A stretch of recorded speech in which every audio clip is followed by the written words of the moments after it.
Hey guys, welcome back to my YouTube channel. I am Pradyumna and I have been living in Ireland for more than half a decade now. And if you are planning to come to Ireland in 2025, trust me, you'll want to avoid these top 5 common mistakes which most of the students make when they first come to Ireland. And these mistakes cause them time, money and a whole lot of stress. So let's stick around and I'll help you avoid these mistakes like a pro. Mistake number 1 which most of the students make is arriving in Ireland without booking a temporary or permanent accommodation. Housing crisis is real in Ireland and you will have a hard time finding a place to stay in Ireland. And even if you don't have a long-term rental, make sure you have a temporary accommodation for at least 7 to 10 days.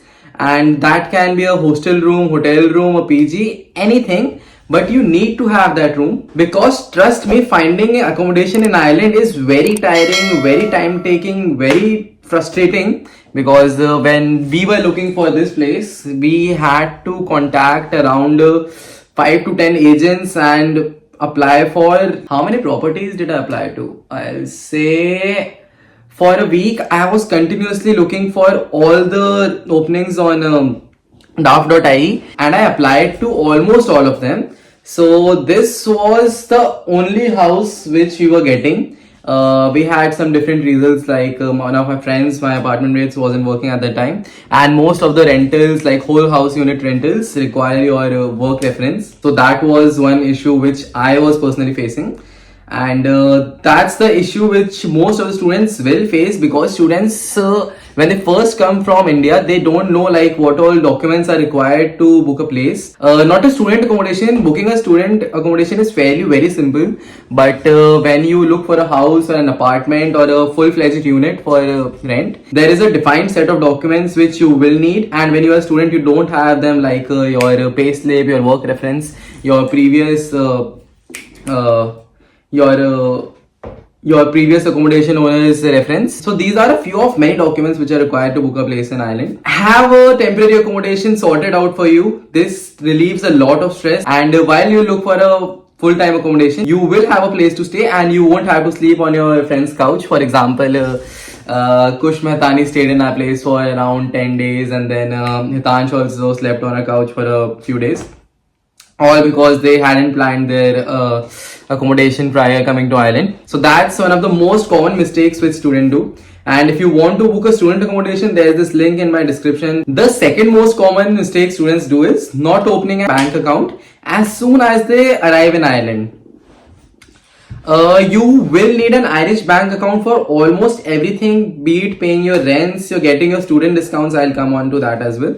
And your PPS number, for everything you're getting your part-time salary in your account. For everything you will need a bank account, Irish bank account. And for getting this bank account, you will have to get an appointment from the bank. And getting an appointment, especially during the peak months, is very challenging. Because when I came to Ireland, I got an appointment for after 2 months. Yeah, 2 months. I came in September and my appointment was in first week of November. So it took me 2 months to set up my bank account and everything. Meanwhile, you can use your forex card and everything, but you will miss out on a lot of things like student discounts and these things. Make sure as soon as you land in Ireland, next day go to a bank and try to get an appointment. This process can take a few weeks because after your appointment also it takes around 2-3 weeks for the bank to dispatch your cards and everything.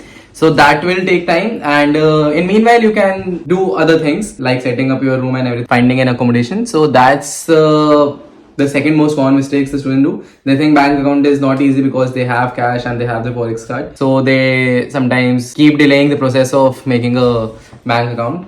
So that's the second most common mistake students do. The third most common mistake students do when they come to Ireland is ignoring public transport options in Ireland. Public transport in Ireland is very useful, especially in Dublin. All the places in Dublin are very well connected with Lewis and Dublin bus and Dart also. So public transport options in Dublin are very cheap also because if you're a student, again, don't forget to apply for a student leap card as soon as you land in Ireland. Student leap card is very cheap.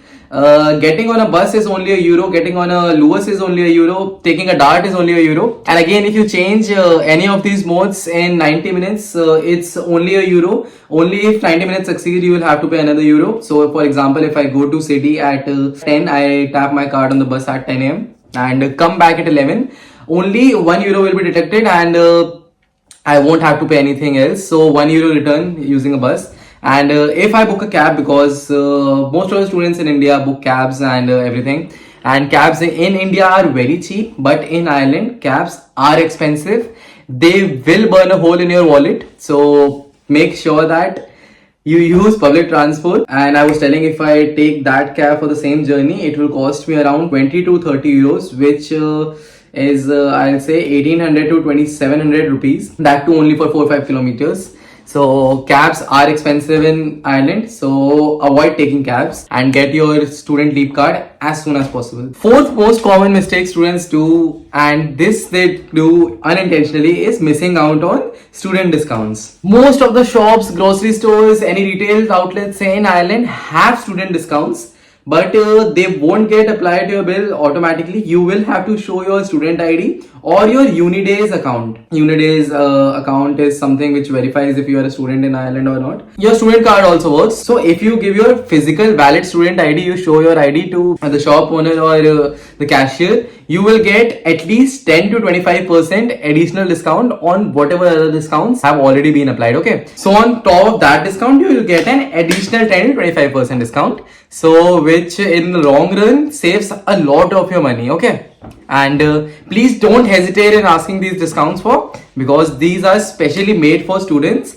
And don't get shy when asking for them, because initially I thought, what if they don't give a discount or not? And if there's not any discount, they'll just say we don't have any discount for students, sorry. But most of the retail shops like Currys, JD, Sports Direct, and most of the apparel stores, all of them have student discounts for students. Okay, so don't miss that. The fifth and final most common mistake students do is not building a network easily in their initial phases of their college life. I know it's very easy to stick with the people of your own country or where you're from, but trust me, get out of your comfort zone and try to join as many societies as possible, and try to expand your circle, not just with people of your own country, but to try to get a gist of what international student culture also looks like, because there are people from China, America, Indonesia, Singapore, Hong Kong, other European countries, Germany, Spain. A lot of these new students come here. They also initially have no one here, so especially in the initial stages, it's very easy for you to make new friends over here. And I know it's a bit difficult to get out of your comfort zone and try to initiate a conversation, but trust me, you don't have any idea how these connections might help you in future, be it finding an internship, finding a job. This can matter a lot. So join as many societies as possible, go to networking events, and whenever you see a new guy, start talking to him. And people here, especially here in Ireland, are very friendly. They are very open to talk, and you can just talk out anything with them, and they will give you a very nice time. Okay, so these are the top 5 mistakes most of the students do when they come to Ireland, and I know how overwhelming it can be, but if you avoid these pitfalls, your experience will be so much smoother. Finally, if you found this video useful, give a thumbs up and don't forget to hit that red subscribe button over there. And again, if you have any doubts or anything, just drop a comment, or you can even go to my Student in Ireland website or my Student in Ireland Insta. I reply everywhere and I will try to help you as much as I can. Okay, bye, see you.